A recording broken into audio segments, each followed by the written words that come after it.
Hello, friends.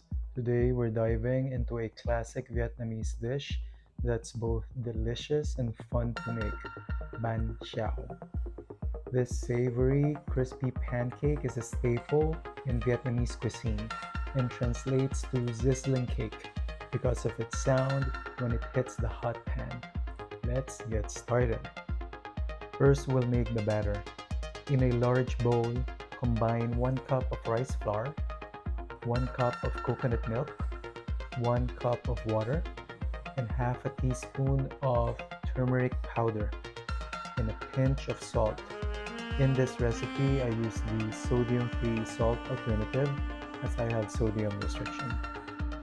The turmeric gives the pancake that beautiful yellow color and a subtle flavor. Mix everything until the batter is smooth and thin, like a crepe batter. Let it rest for about 30 minutes. Let's make the dipping sauce next.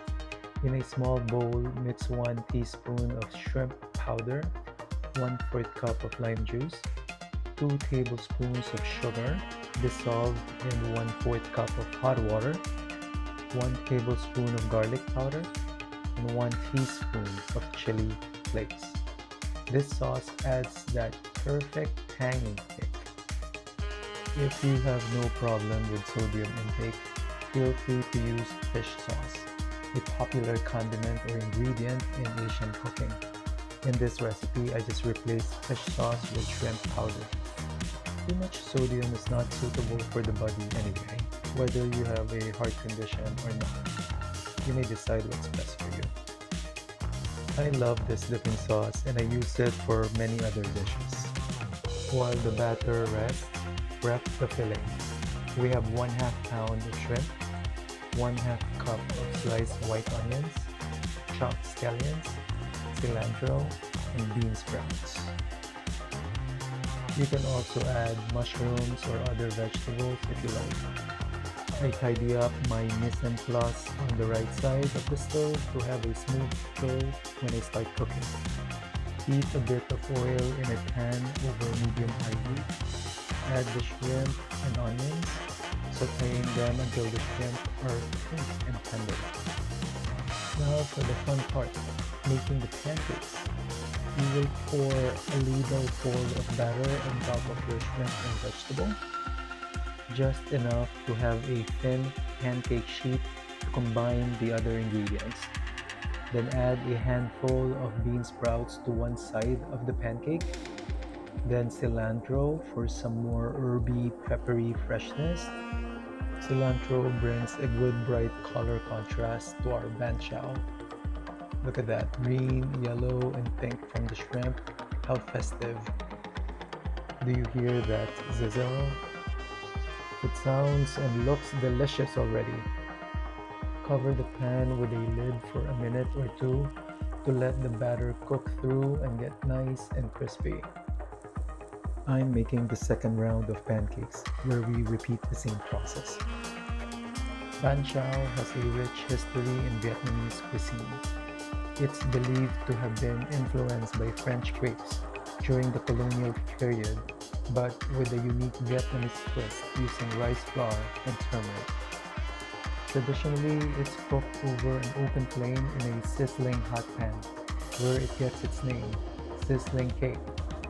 This dish is a perfect example of the blend of textures, colors, and flavors for which Vietnamese cuisine is known. Banh chao is a beloved street food with a history as rich and varied as its fillings. Over time, banh chao has spread throughout Southeast Asia, with each region adding its own twist to this crispy, savory deliciousness. When the pancake is golden and crispy, carefully fold it in half over the filling. Let it cook for another minute to make sure it's extra crispy. Look at that. It's perfect. Time to dig in. I love wrapping a piece of the pancake in a lettuce leaf with some herbs and dipping it into the sauce. But I skip that for now. The crunch of the pancake, the fresh herbs, and that flavorful filling, it's so good. Banh chao is a little work, but it's worth it. Banh Xeo, with its crispy exterior and savory filling, is a delightful Vietnamese dish that pairs wonderfully with various proteins. Your choice of air-fried tilapia is health-conscious and doesn't sacrifice flavor. The lightness of the fish, with its subtle sweetness, complements the rich and complex flavors of the Banh Xeo. Air frying the fish is a great way to achieve that perfect golden brown crust on the tilapia without excessive oil, making it an ideal match for the already flavorful crepe. And there you have it, homemade banshao with air-fried tilapia. I hope you try this recipe and enjoy it as much as I do. Thanks for hanging out with me in the kitchen today. Happy cooking!